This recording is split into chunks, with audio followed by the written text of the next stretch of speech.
Yeah, form the back. That's right.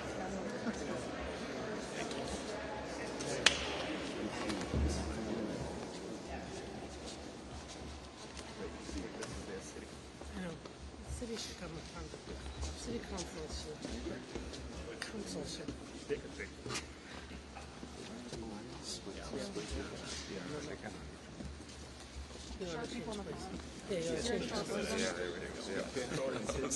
We can just stand right. I can choose. I could sort of side. I'm sorry.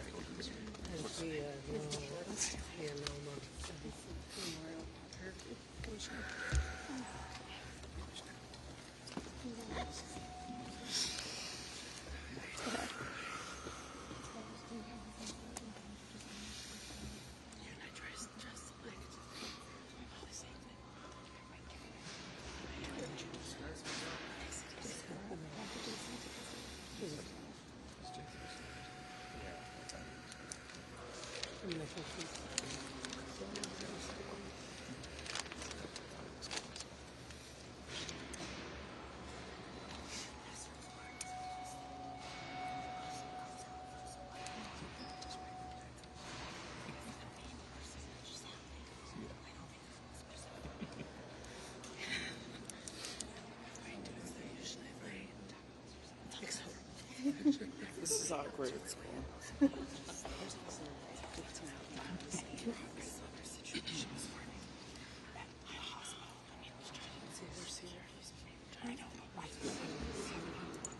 She's actually listening to that. I haven't heard anything, so it's okay. That's my next. That was like one of her thoughts. Possible security. One of my running friends.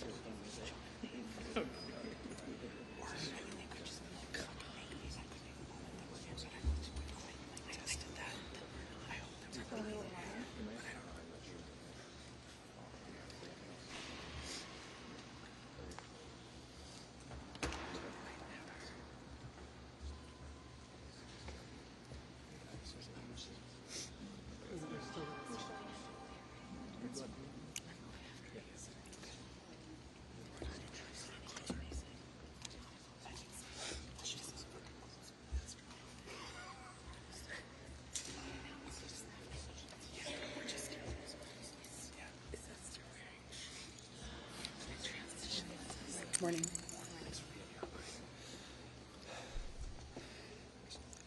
In Minneapolis, when a tragedy strikes, there is one word that summarizes what is most important, and that word is integrity. This is not the time to bend the rules. This is a time to follow the law.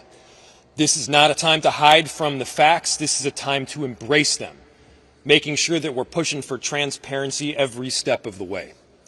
The fact that Pam Bondi's Department of Justice and this presidential administration has already come to a conclusion about those facts is deeply concerning. The facts that from the very beginning they're calling the victim a domestic terrorist, they're calling the actions of the agent involved as some form of defensive posture.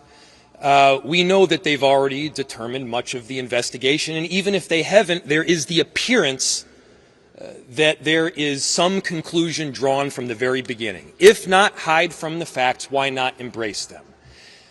If it's not a problem to have additional people at the table that have a deep commitment to the process and transparency and have run these investigations before, then why not include them in the process? The Bureau of Criminal Apprehension at the state of Minnesota has consistently run these investigations before. They have done so without bias. They have done so with a great deal of expertise. This is not some radical, way out there group. This is a group that is formed by experts who understand how to investigate. Many of them have been police officers themselves. So our ask is really simple here. Our ask is to embrace the truth. Our ask is to include the Bureau of Criminal Apprehension in this process because we in Minneapolis want a fair investigation. Is it deeply concerning that this administration from the very get-go is drawing the conclusion that they may ultimately come to? Of course it is. And if you got nothing to hide from, then don't hide from it. Include local experts in the process. We got nothing to hide from here. All we want in Minneapolis is justice and the truth. And speaking of the truth, let me give you another one. I have heard countless people talk about Minneapolis, many of them who have never been here, as some form of post-apocalyptic hellscape, as a place that is dangerous. Well, let me give you a statistic. 50% of the shootings that have happened thus far in Minneapolis this year have been ICE. In other words, we've only had 2 shootings. One of them has been ICE. We are a safe city. ICE is making it less so. We are a city of unity, but ICE is trying to divide us and tear us apart. For every one of the people that you see standing here behind me, they have more than 1,000 people behind them.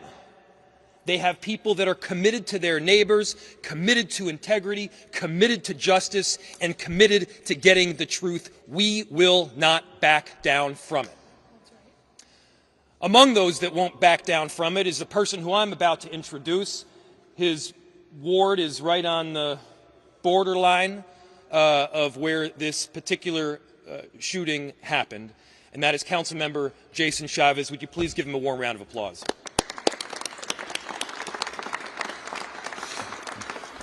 Good morning. My name is Jason Chavez, and I have the privilege of representing Ward 9 on the Minneapolis City Council, where ICE murdered Renee Good.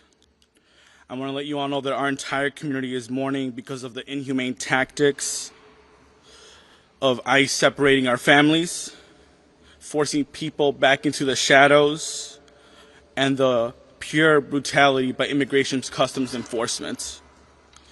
The videos that we have all seen, yourself included, does not match the false narrative from the federal government. In fact, you could hear the words, "I am pulling out," moments before ICE decided to take the life of Renee Good.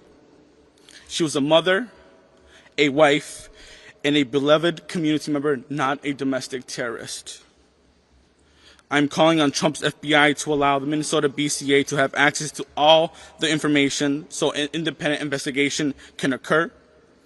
It is important and critical to our community to have a sense of trust in this process by having an independent investigation to present to the county attorney so that adequate charges can be made.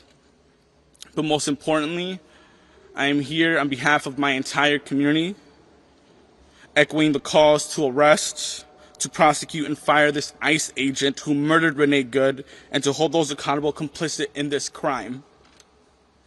What has descended upon Minneapolis and in this state is not the American dream. It is not what the American dream is about.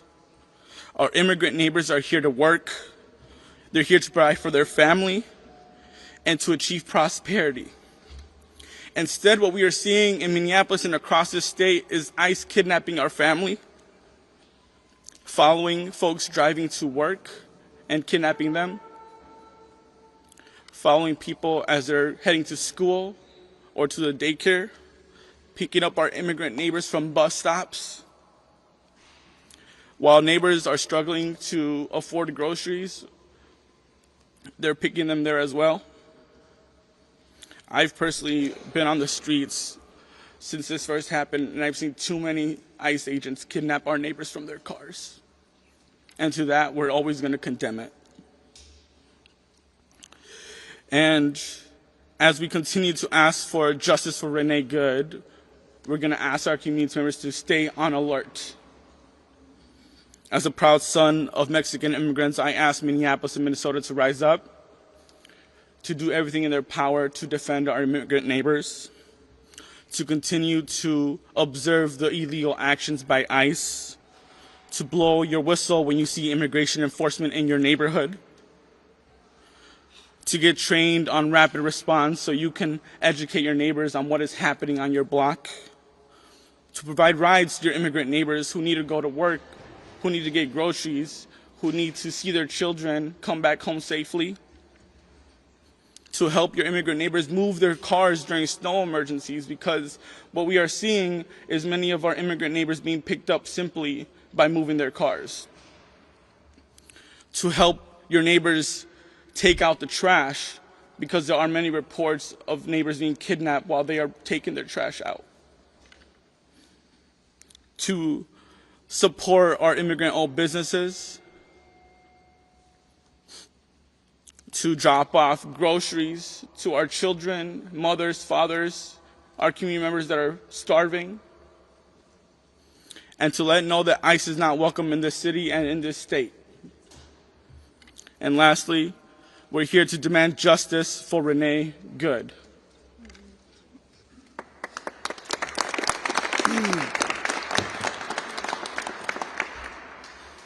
My name is Aisha Gomez. I serve as the state representative for District 62A, the south side of Minneapolis, where our beloved community member was murdered this week.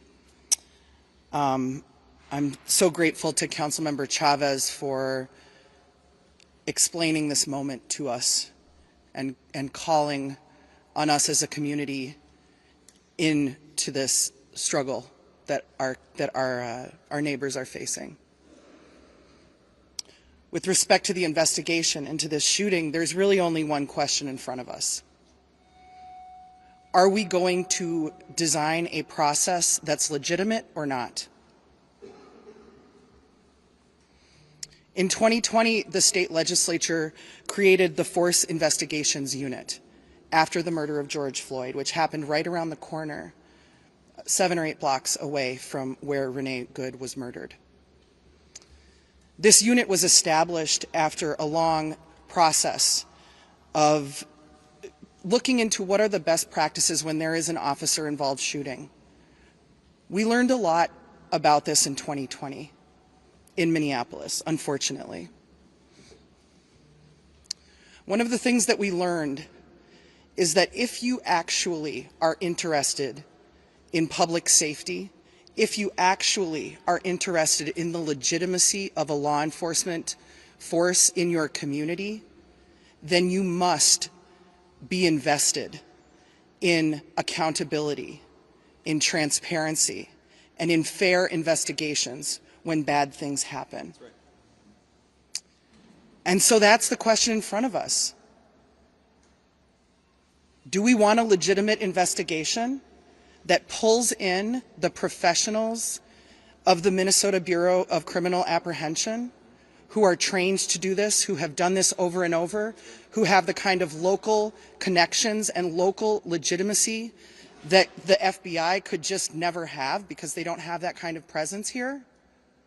Or are we going to have a discredited farce of an investigation? And so as a group of elected representatives who are deeply invested in the safety of our community, and thus in the legitimacy of these processes, we call on the FBI to share the evidence with the Force Investigations Unit at the BCA and have this be a legitimate and trusted investigation. Thank you.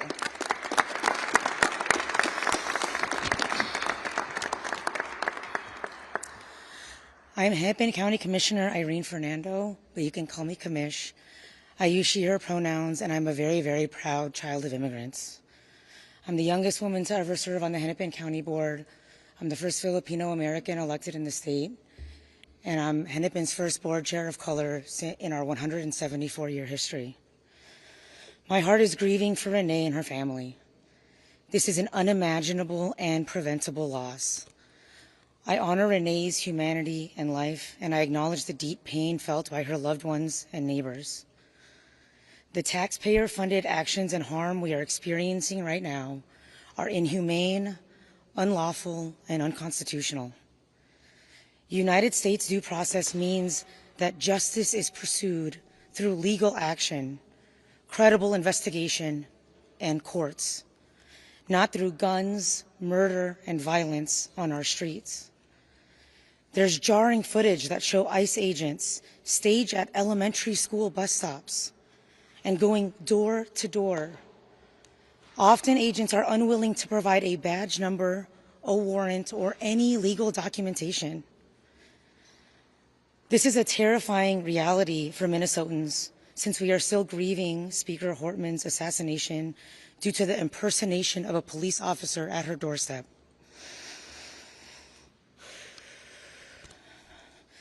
Our community has experienced the national spotlight with law enforcement shootings, which required significant change and reform on how such cases are examined, investigated, and communicated to the public.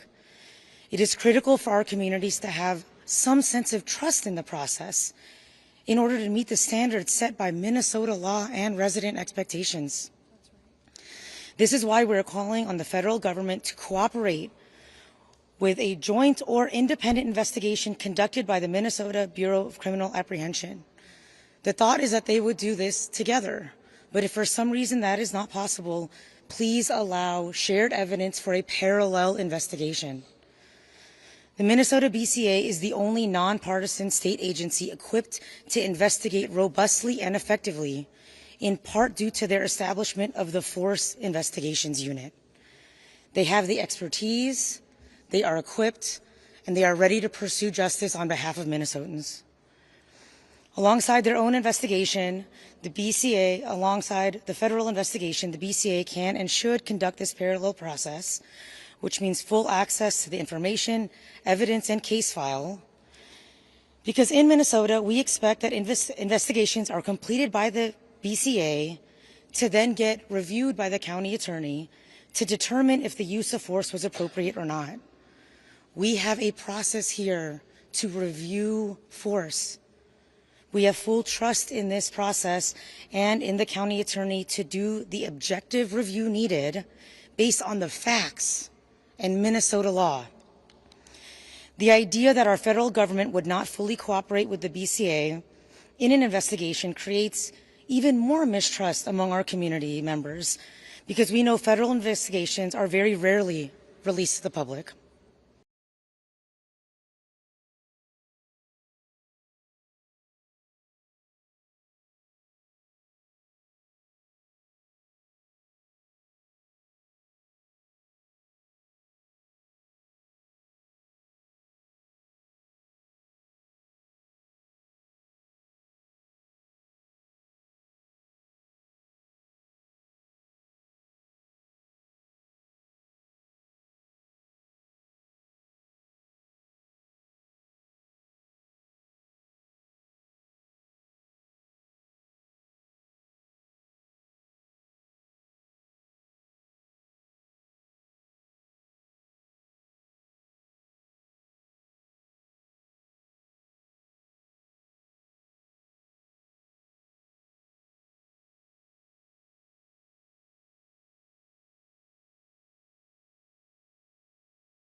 Renee about her humanity and compassion tells me she would have been there with us, speaking truth to power and turning pain into poetry. This federal government has given us too many reasons to not trust them to do the right thing. There are thousands of agents were sent here under a false pretense in the minutes after an agent, and the minutes after an agent's shot, they refused to render aid. And their leaders have used every opportunity since this tragedy to lie about the facts, to lie about Renee, and to blame her for her own murder. There were many witnesses to Renee's murder, and the horrific videos we have seen make us all witnesses. This was a crime in broad daylight, and the attempt to cover it up is another. Renee is owed the same rights we promised to every American: due process, respect, and truth. We know what we saw, and everything short of a full and an honest investigation is an insult to her memory. Everything she stood for, and everything we stand for as Americans. At 10 o'clock today, we will honor the life and legacy of Renee Nicole Goode with a moment of silence. Every moment before that and every moment after that, we will honor Renee by remembering our neighbor and calling for justice at the top of our lungs. And with that, we will take questions.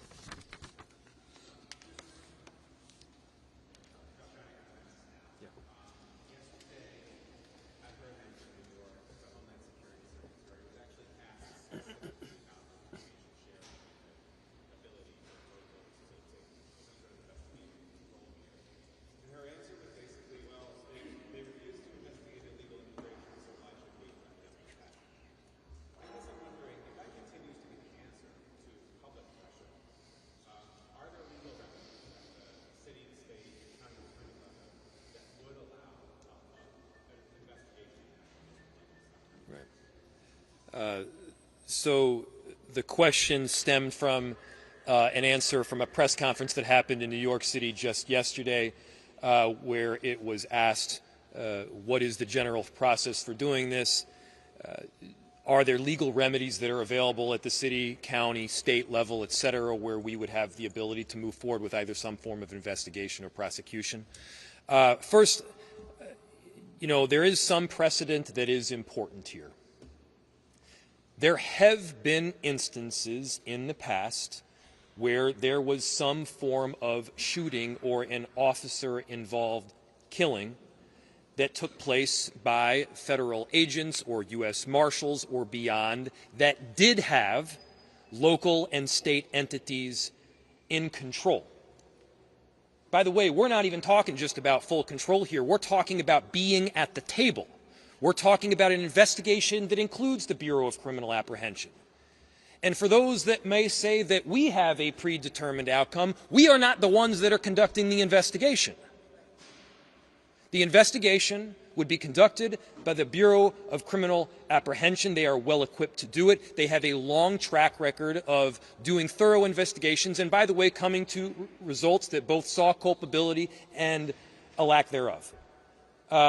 As far as the legal mechanism to do so, I'm not going to jump the gun here and give you a mechanism to prosecute through the county or the state before we actually know what that legal remedy looks like. But I can assure you there is potential there that is available. Go here and there.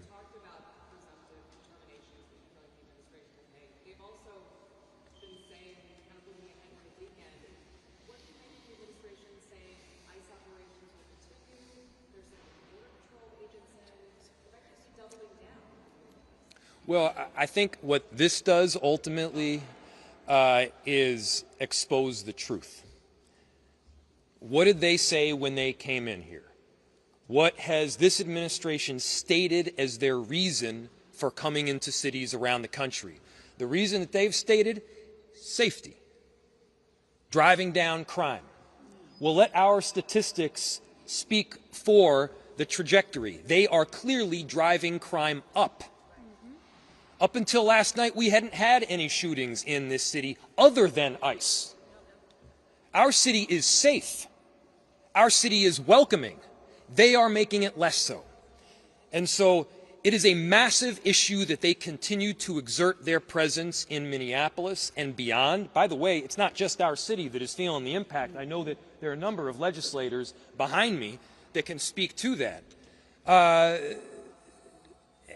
This administration has also said that they're very pro-business. That's also garbage. I don't have a specific statistic other than anecdotal evidence to point to, but they have had a massive and detrimental impact on a number of corridors throughout our city, including like 80% reductions in customer base along East Lake Street and many other corridors throughout the city. And so bad for business, bad for safety, bad for unity, bad for democracy, and bad for this republic. We want them out. Let's go over here and then go over there.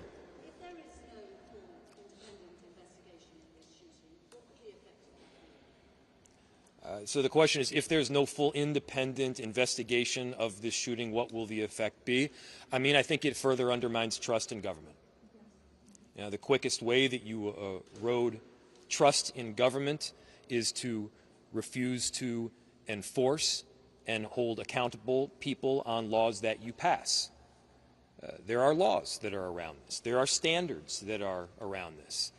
They should have no concern about having a full and transparent investigation here. See where that investigation leads. Look at the facts, collect the evidence. And the fact that they are for some reason concerned about having other, by the way, police involved, other law enforcement involved through the BCA, that is wildly concerning. We're not asking to be at the table in this investigation here. We do think that people that have some willingness to see things clearly are.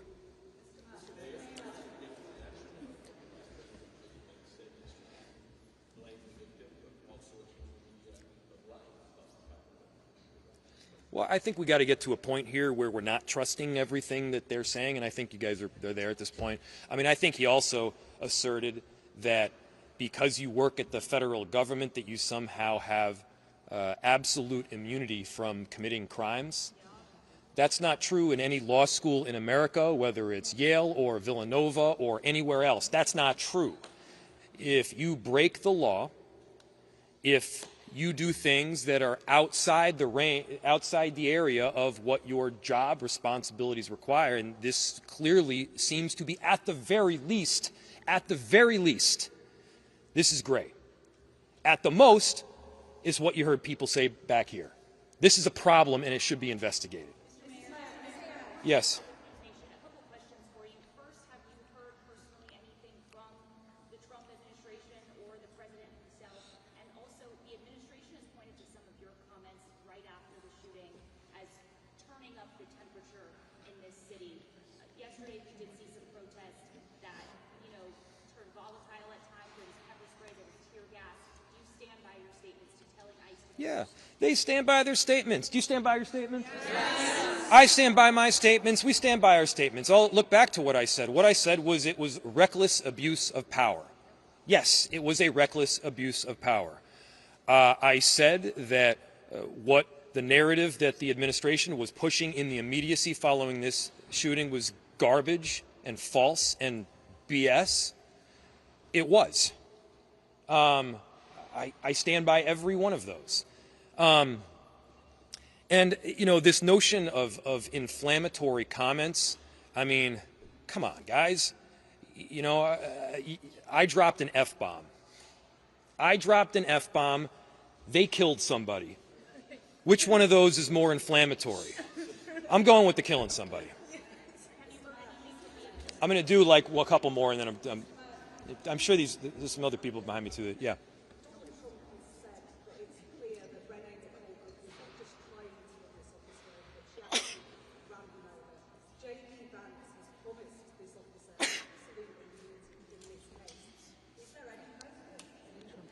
Yeah, that seems, the way you put it, it's pretty grim. What you just said, and I think, to repeat for everybody, Donald Trump said that Renee ran the ICE agent over. Don't take my word for it. Don't take their word for it. Watch the video from every single angle. I mean, the ICE agent walked away with a hip injury that he might as well have gotten from closing a refrigerator door with his hips. He was not injured. I've seen worse injuries from doing that. And so give me a break. No, he was not ran over. He walked out of there with a hop in his step. And so we just got to get to the point where we're at least operating from, hey, this is like, we're looking at it on the video screen, this is what we're seeing, can we all see that he wasn't run over? And then, you know, yeah, J.D. Vance, this concept of absolute immunity is pretty bizarre. Very concerning. It's extremely concerning. That's why we're asking for the BCA to be part of the investigation. We have time for about 2 more questions. Does someone have a question for someone other than us?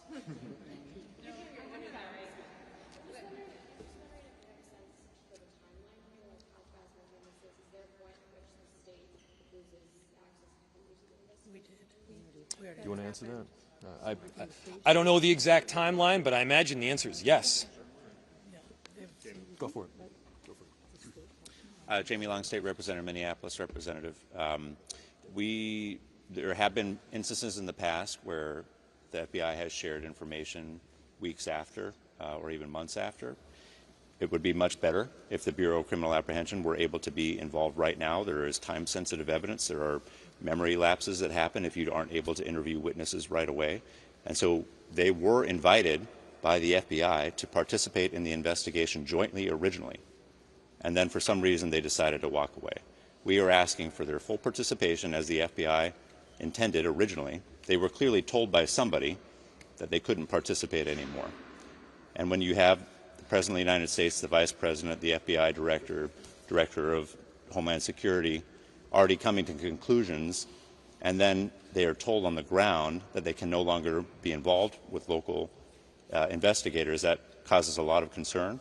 And to us, time is important, but they should be involved in the investigation at any time that they're allowed to be.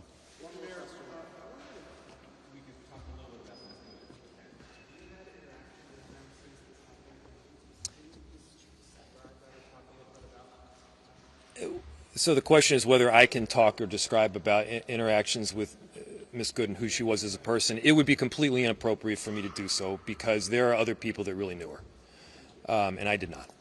Thanks, everyone. Appreciate it. Thanks, everybody. Yeah. Okay, thank you. Nice job. Thank you. Hi, sorry. I didn't realize how far away you were. What?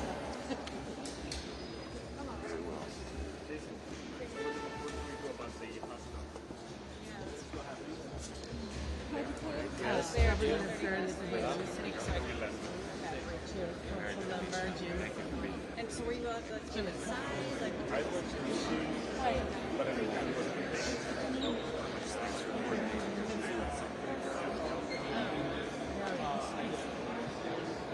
He's not doing it.